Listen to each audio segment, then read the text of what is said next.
Welcome to The Well, where we gather to talk about life, death, and everything in between. My name is Pastor Carrie, and my favorite tire is the Cooper tire. My name is Jay. My favorite color is pink. My name is Tim, and my favorite planet is Neptune. Well, I came upon something the other day that I thought you might be interested in. Oh, do tell. Why do chicken coops have only 2 doors? Why is that? Because if they had 4, they'd be chicken sedans. Oh, no. That was a good one. Thank you, Pastor Tim. You're welcome. I did not see that one coming. All right. Well, let's move right along to introduce our 4th member. Mel, why don't you come up here and say hello? This is Mel. Say Hi, hello, Mel. Hey, Mel. His name is actually Melanchthon, but we call him Mel for short. And he is the person who lives in the well from the name of the podcast. And what he keeps down there are all kinds of questions that people have asked and talked about as they've passed by his well. So he writes them down and kind of keeps track of them. And what we'd like to do is to maybe read a couple of these and discuss them. Does that sound good to you, Mel? You want to go grab us one? All right, excellent. To your well.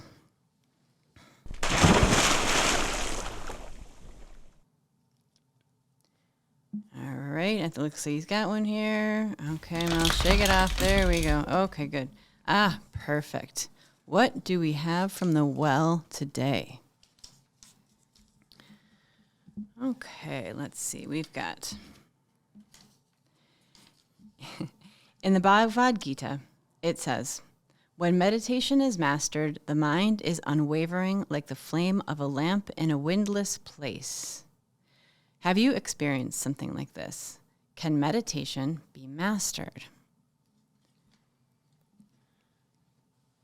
Do we want to talk about this one, or do we want to? Is this? I'll go for it. All right, let's do it. I think it's probably worth noting here that we have never seen these questions. The intention of this is that they hit us as they hit the listeners.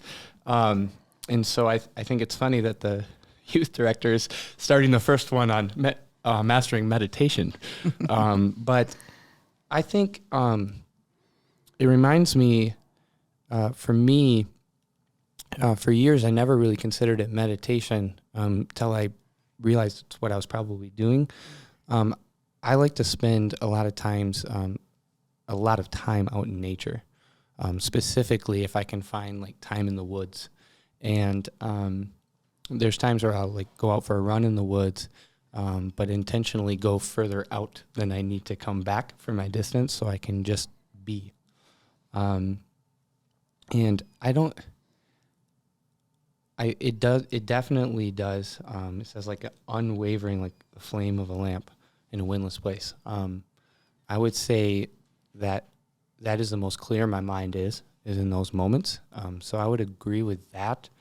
I'll say from my current perspective and state of life, I'm not sure if that's something that can be mastered. I think for me, it's something that can be experienced. But I would definitely say that idea of like that flame, unwavering. It's the most clear my mind is in those moments. I think that's an uncomfortable question for a lot of people in today's world because silence is not something we do a lot. Like most people I see running have their earbuds in or that they're listening to something. They're not just being. That's one of the reasons why I like to build ponds. For those who know, I build ponds when I move into a new place. And the reason being is I take time and just sit and be still. And, it's amazing how I've learned finally to be quiet, that how much God speaks to me in that silence. And I also find it interesting that whenever I've done a test on asking people how long we're silent, they're always 10 times longer than it actually is. Like if I'm silent for 30 seconds, they'll go, oh, that was 5 minutes. And no, it wasn't. It was 30 seconds. Yeah. I think silence is something that and calm is something we truly need to experience and strive for in this world. I don't know about mastering. I mean, just living it is how I view it. Yeah. Yeah, I agree with you. The mastering is something that's interesting to think about. And as I was considering it, I thought, I wonder if the mastering is just the practice, right? Like to master it is just to walk. Like to master walking is just the walking itself.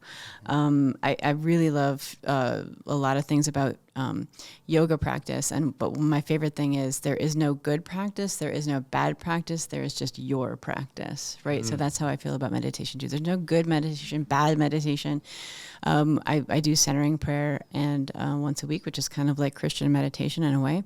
And it sometimes can feel like I failed today I failed at meditation, but I have to keep reminding myself, we come from a society where we are constantly evaluating how we are doing something. Are we doing it well? Are we doing it badly? Are we good people or are we bad people?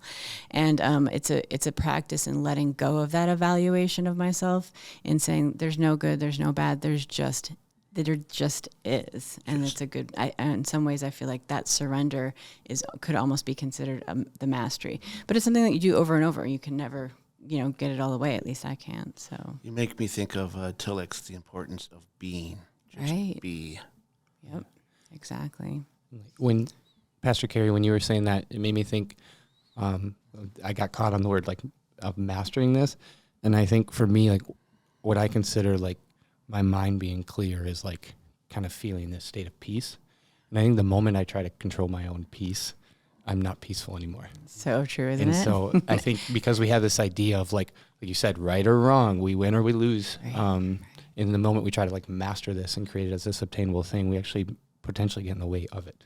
What it makes me think of is the Transfiguration when Peter is up there and he's like, let's build houses up here. We've got it right. We finally achieved perfection. We're going to build some shelters and we're going to stay here. Yeah. And Jesus just calmly walks down the mountain. Yeah. Absolutely right. Fabulous. Good. All right. Should we move Ready on? for another dip. Yeah. All right, Melanchthon, what do you think? You think, Mel, you're ready for it? All right. He's going to take a nice dive this time. And there he goes. Hit the edge of the well that Bring time. it up. Okay. You got one up there? All right, here we go. Oh, okay. Shake it up. Oh, there we go.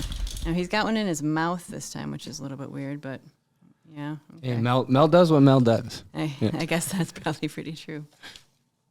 Thank you, Mel. All right. So this one says, a pastor in discussing how the church today needed to reach people. We need to talk about hell more. Agree or disagree? What might affect this approach? Could we read that through just one more time? Yep. Thank you. So a pastor in discussing how the church today needed to reach people says, we need to talk about hell more. Agree or disagree? What effect might this approach have? If you want people to fear God, go right ahead and talk about hell. But Jesus said God is love. And I think that if we focus on hell, we just might scare the heaven out of folks. And so my feeling is that maybe we focus on how we live as loving disciples of Christ today, how we love God with heart, soul, and mind, and love our neighbor as ourselves. And then all that secondary questions will be taken care of.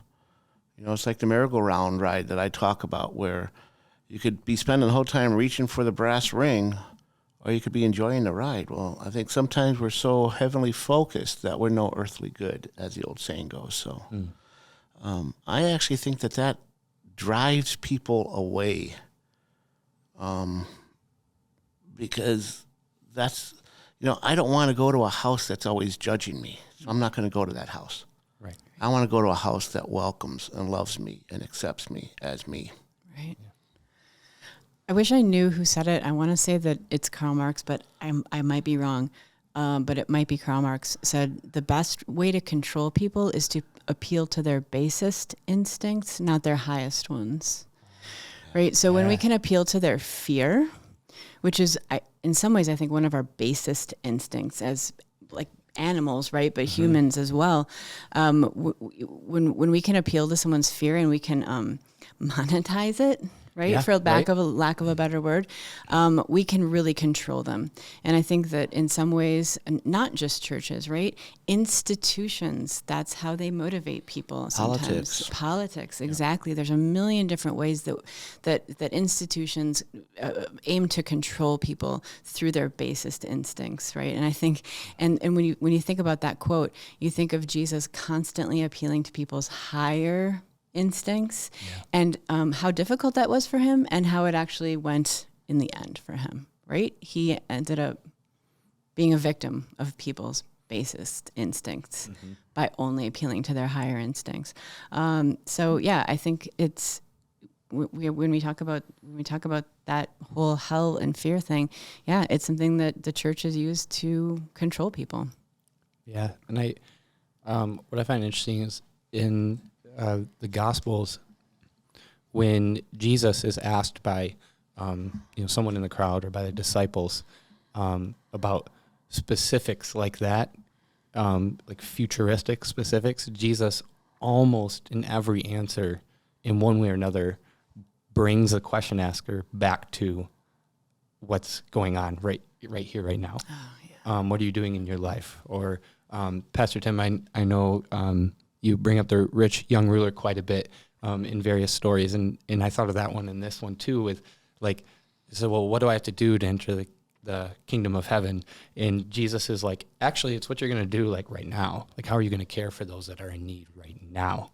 And so I just say, like, from my perspective of like working with youth over the past 10-ish years, I've never had a youth tell me, I came here, I'm so glad I came here, and I keep coming back because I want to be scared of this place called hell. I've never had that experience. It's been, I keep coming back here because I know I'm loved, welcomed, and in return is sent out to go bring that into the world. So I'd say no, we're probably not going to grow the church by talking about hell more, would be my honest answer to it.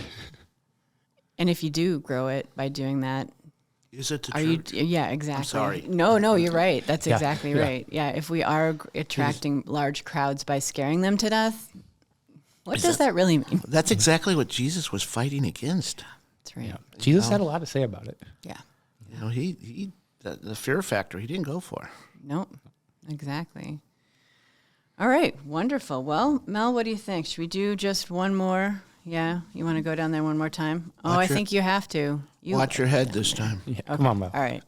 Let's do it. Let's go. All right. Whoops. Hold on. All right. And okay. You okay down there? All right. It looks like you got one. All right. Here we go. And shake it off there. All right. Thank you, Mel. Say goodbye. Bye, Mel. Ooh. Do you connect more with Good Friday or with Easter? Why? Ooh, That's a good call. Oh, no, this is you me get to first. start on that one. All right, fantastic. I traditionally have connected with Good Friday more. I think that one of the things that brought me around to revisiting what it might look like to go to a Christian church again was experience with Good Friday, was being in a place where people were able to confront true darkness, not lie about it, not pretend it wasn't there, but together, sort of holding hands, go into it. There's something about Good Friday that we don't ever do any other time of the year, which is we don't have a happy ending. Not that night, right? We go out again, I hope in the sense holding hands into that darkness that we all know exists in the world and we all live through now and again in different ways. And just knowing that in our togetherness with each other, and with some kind of hope that there is some kind of answer somewhere someday, and trusting that God is present even in the God-forsakenness, even though we can't see it. It's so countercultural that was kind of what drew me back to the church of like, wow, no one else does this. This is really unique. So, yeah, I may be moving toward Easter, but it's slow. We'll see. Yeah. I think I probably connect more recently. I'm actually shifting the other way, which is really interesting. I probably connect currently in my life more with Good Friday, actually for similar reasons, because I think so much of our life, our social media world, how many filters do you have to use when you post on social media? In fact, you have to go through the filter page to post something on Instagram, right? And not only do we actually use those filters, we use all of the other ones of how many captions do we write and rewrite to make it like the right post, right? And so if you take that, there's just a lot of things that make us feel like we have to have this like perfect kind of filtered, thought out life. When in reality, we're all just humans. And I mean that in like a comforting sense. At the end of the day, we're all human. And so we have a human experience. And for me, there's a connection to God revealed to us through Jesus, like fully experiencing humanness for all that it is. I'm not going to lie, I still have a sense of Easter because I like the hope of the couple days later. Like I'm not willing to let go of that. But just this idea that like God chose to reveal God's self as Jesus on earth and had the full experience. And there's a connection of like, God knows what I'm going through. Jesus knows what I'm going through because Jesus experienced like real human pain and suffering. And so I should be able to talk about it in this space and like sit in it with somebody. So. Yeah, this is, I'm definitely a Good Friday. I would add Maundy, Thursday. I love the stripping of the altar and then afterwards helping put all the black out.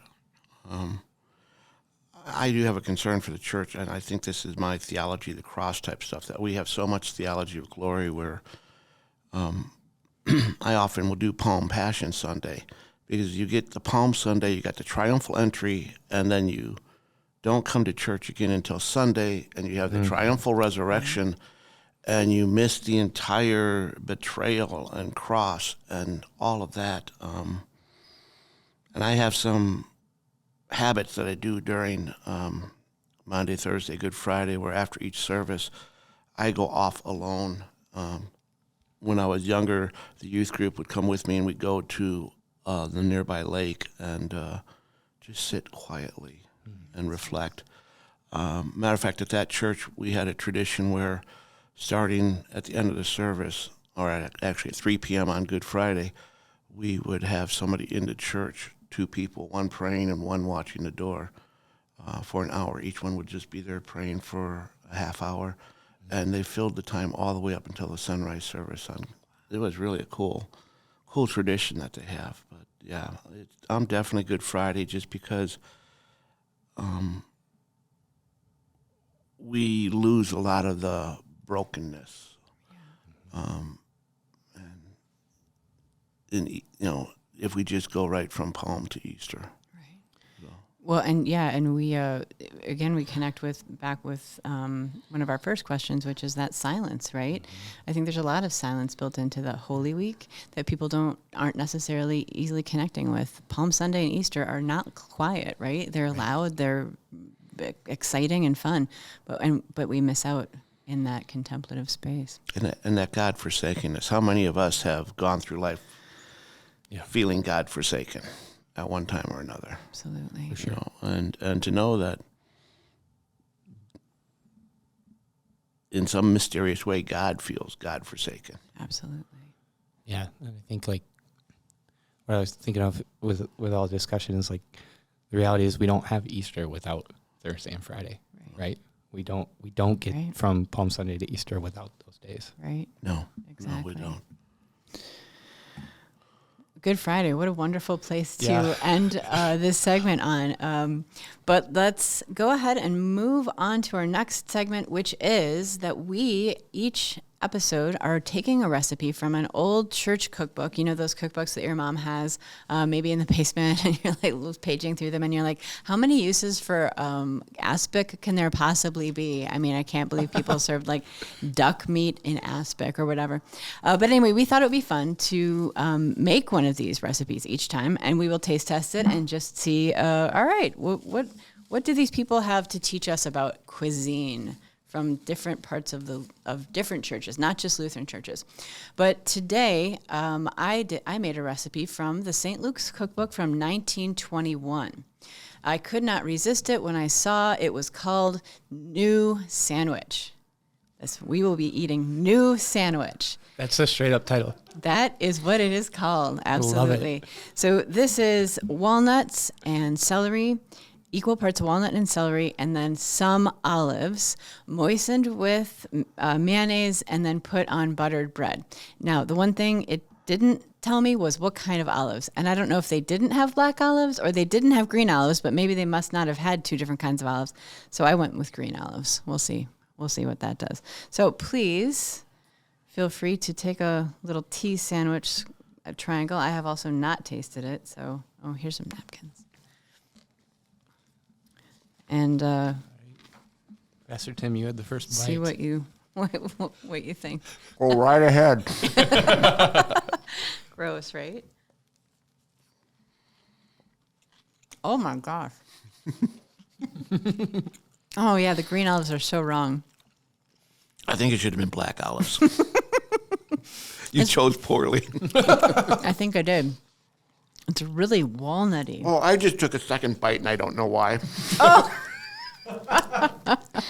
I did not eat breakfast, so that would be nice and hungry. What do you think, Jay? So yes, to both what you both said. While I'm chewing it, I'm not against it, and then a little bit later, the aftertaste, I don't know what it is. I think that's where the olives come in. Okay. Is the aftertaste, I think, and that's why it's kind of weird. Yeah. It's crunchy yet not satisfying. Yeah. It's like chicken salad without the chicken, and with olives. Olives substitute for chicken. It's olive salad. Gross. It's a new sandwich. And so that is 1921's The New Sandwich. I don't know. I give it 1 star. What is it? 1 to 5? 1 to 5? I'll give it 1. I'd go 2 on it. Oh, okay. Well, that's thank you. You're sick. 1. I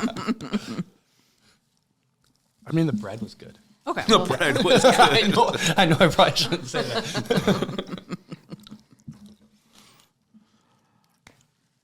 And remember, this is just our taste. If you or your great-grandmother made up that recipe, they probably loved it very much. It was just not satisfying for us. maybe it's our modern palates. We're just not tuned to the wonders of walnuts and celery combined. Yeah. I'm not sure. And green olives. That 100 years did something to our taste buds. That's all. Exactly. Well, that sandwich makes me think it's time for a God moment. We've got to invite God into this mess we call this terrible sandwich. I think maybe, Jay, you had something you'd like to talk about. Yeah. So we're pre-recording this, but we're recording this on so far the coldest day of the year. Mm-hmm. And I was driving in this morning, and I found myself actually being like satisfied with the weather, not because it was cold, because I forgot my gloves, so there was that. But it was as I was thinking about the fact that my hands were quite cold, I realized it was so bright and sunny. And that just caught me off guard of realizing, like, even in the moments that I think are less than, or I start to like focus on myself, or in that moment, at the end of the day, I was in a heated car. I was just kind of whining about my fingers to myself, right? And then like I look up and it's like, here's this just ultimate brightness and beauty in the middle of a moment that might be considered less than, so to speak. So it was a great like reminder to me that like God's in the middle of it all, and where that can translate to like other parts of life, not just cold hands. So There's no good cold or bad cold. There's just your cold. yeah. Okay, no, cold is bad. It's actually really bad this morning. No, it's cold, but it's great like looking out a window and seeing the sun. Absolutely gorgeous. Thank you very much, Yeah. Jay.